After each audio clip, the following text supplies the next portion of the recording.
Теперь об обстановке более подробно на главной водной артерии региона. Как мы только что услышали от представителя МЧС, в случае образования заторов на реке Лени есть вероятность подтопления пригородов Якутска. Насколько реальна угроза, расскажет Дмитрий Тымыров. Он вышел на прямую связь с Кангаласского мыса. Дмитрий, какая ситуация на реке в эти минуты?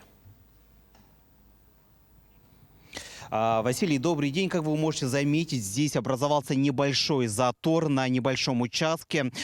Ситуация находится под контролем. Как нам сообщили гидрологи, сейчас густой ледоход проходит под городом Якутском. Ну а как нам сообщили специалисты службы спасения региона, сегодня в 16 часов на районе Буденовки, это в Намском районе, поднимется вертолет и будет оценивать ситуацию, где образовался небольшой затор на этом участке. И если будут какие-то сильные заторные явления, то будут проводиться взрывные работы. Ну а более подробно, какая же ситуация сегодня здесь у нас в городе Якутске и вблизи столицы, нам расскажет заместитель руководителя ЛБВУ Федот Матвеев. Федот, здравствуйте, расскажите, какая ситуация сегодня у города Якутска и в близлежащих районах. Так, добрый день. Сегодня 18 мая на реке Лена от участка поселка Котел-Дюря Кангаласского улуса и до поселка Жатай наблюдаем различной интенсивности ледоход.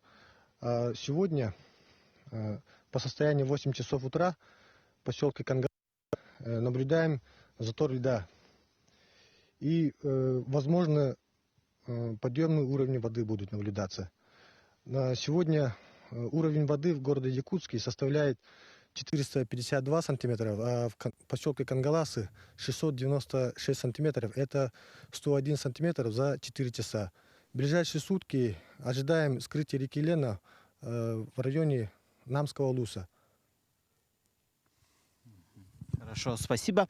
Ну, а я хочу напомнить, что сегодня специалисты службы спасения дежурят на всех участках города Якутска, в том числе и в районе Намского улуса. Ну, а мы будем следить за развитием событий. Оставайтесь с нами на этом. У меня все.